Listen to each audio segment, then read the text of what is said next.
Oke, sebelumnya Assalamualaikum warahmatullahi wabarakatuh.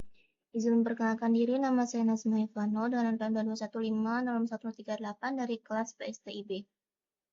Di sini saya akan menjelaskan secara singkat materi yang telah saya pelajari selama studi independen yang terkait dengan keamanan sistem informasi. Oke, selanjutnya saya akan menjelaskan terlebih dahulu terkait mitra yang saya ikuti selama studi independen, yaitu educourse.id. Educourse.id adalah platform web developer yang spesialis dalam menyediakan platform pendidikan. Kemudian, selama studi independen, beberapa bahasa yang saya pelajari, yaitu ada HTML, kemudian menggunakan framework Bootstrap sebagai stylenya, kemudian menggunakan bahasa Python, dan menggunakan framework dari Python yaitu Django. Untuk platform pendidikan yang saya buat atau project yang saya buat selama studi independen yaitu bernama Questify. Jadi Questify sendiri itu adalah sebuah platform yang berfungsi untuk atau berguna untuk melatih kecepatan berpikir pada anak-anak usia 7 sampai 15 tahun. Jadi di sini nanti akan diberikan beberapa misi atau kuis yang dirancang untuk menguji kemampuan anak-anak dalam berpikir secara cepat. Untuk kuisnya sendiri itu menggunakan pelajaran matematika. Saya lanjut pembahasan mengenai apa itu keamanan sistem informasi. Jadi keamanan sistem informasi adalah upaya untuk melindungi data dari akses penggunaan, pengungkapan, gangguan, modifikasi, ataupun perusakan yang tidak sah. Tujuannya adalah untuk menjaga kerahasiaan, integritas, dan ketersediaan informasi yang dikelola oleh suatu sistem. Kemudian untuk elemen KSI atau keamanan sistem informasi yang dipelajari selama saya studi independen, yaitu di sini ada yang pertama ada API. Nah, API ini adalah elemen krusial dalam keamanan sistem informasi yang berfungsi sebagai kerangka kerja di bagian back-end yang dapat mencegah berbagai ancaman, contohnya pencurian data, akses yang ilegal, atau penyalahgunaan layanan. Kemudian, API yang dipakai di sini yaitu saya menggunakan Google API, yaitu serangkaian protokol yang dirancang oleh Google sendiri untuk memungkinkan aplikasi terintegrasi dengan berbagai layanan Google secara efisien. Jadi ini semacam keamanan ketika pengguna menggunakan akun Google yang sudah terintegrasi. Jadi mereka bisa memasuki platform yang sudah terintegrasi dengan Google menggunakan akun Google-nya sehingga tidak ada orang lain yang bisa masuk.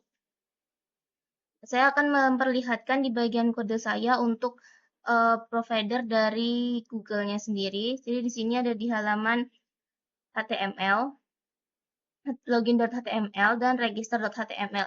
Di sini menggunakan provider login URL menggunakan Google. Nah, untuk tampilan pada di bagian platformnya sendiri, yaitu ketika kita login atau mengklik masuk ini. Nah, pada bagian login page, di sini sudah tercantum menu untuk login menggunakan Google. Karena saya sudah pernah menggunakan atau memberikan username saya, maka saya akan menggunakannya langsung masuk ke platform. Jadi ketika kita masuk menggunakan platform atau menggunakan Google, maka kita nanti bisa mengakses langsung ke halaman web tersebut. Nah, ini tampilan ketika saya sudah masuk ke bagian home dari platformnya. Saya sudah login. Jadi ketika kita sudah login, maka di sini nanti akan ada sebuah pemberitahuan pada bagian profile. Bukan di bagian profile, di bagian depan. Nah, di sini akan langsung tertulis username saya yaitu Nazma Ivano. Gitu. Jadi ketika orang lain menggunakan akun lain ingin memasuki ke akun saya itu tidak bisa karena saya menggunakan provider dari Google atau akun Google saya.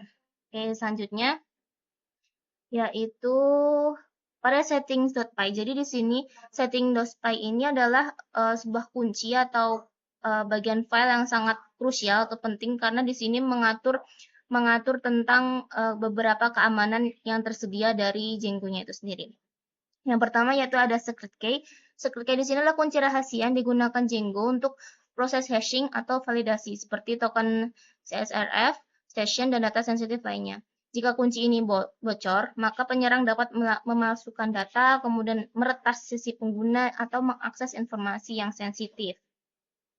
Selain itu, pada settings.py, di sini menggunakan py karena menggunakan bahasa Python. Jadi kita dotnya .py.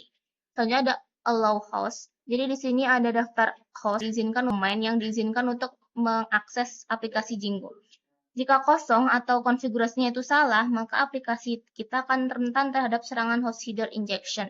Jadi, dipastikan untuk memasukkan hanya domain atau IP yang sah saja.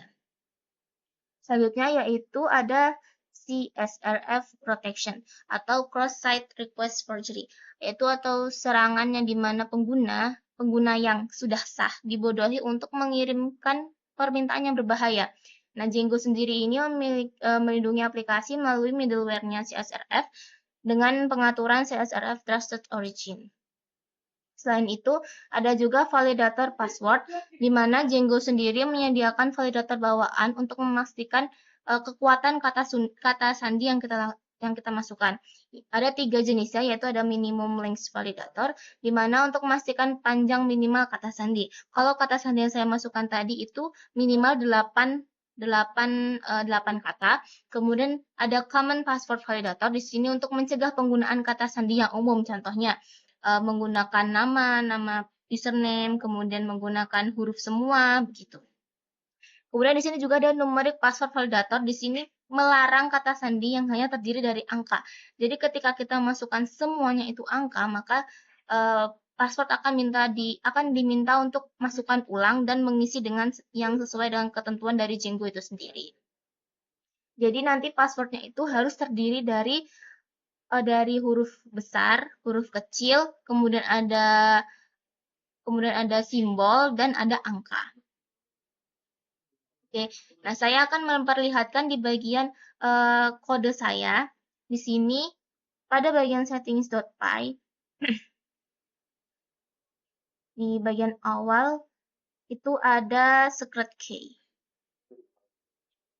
Nah, secret key ini yang seperti saya sebutkan tadi, dia adalah pelindungnya juga. Kemudian di sini ada allow host. Ini beberapa host yang diizinkan, yaitu 127.00.1, kemudian ada localhost. Ini juga ada kunci atau token yang disediakan. Kemudian di sini juga ada CSRF Trusted Origin. Nah, ini adalah token dari CSRF-nya itu sendiri. Kemudian di sini menggunakan Django Allouts. Jadi yang Google API tadi itu disediakan oleh package yaitu Django Allouts. Di sini kita sudah setting yaitu menggunakan provider dari Google. Nah, selanjutnya yaitu ada middleware.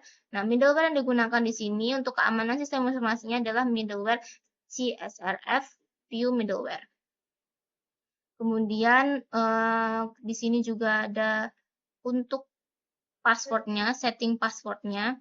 Nah, oh iya, sebelumnya di sini ada social account provider. Karena tadi menggunakan Google, maka kita setting di sini yaitu menggunakan provider dari Google.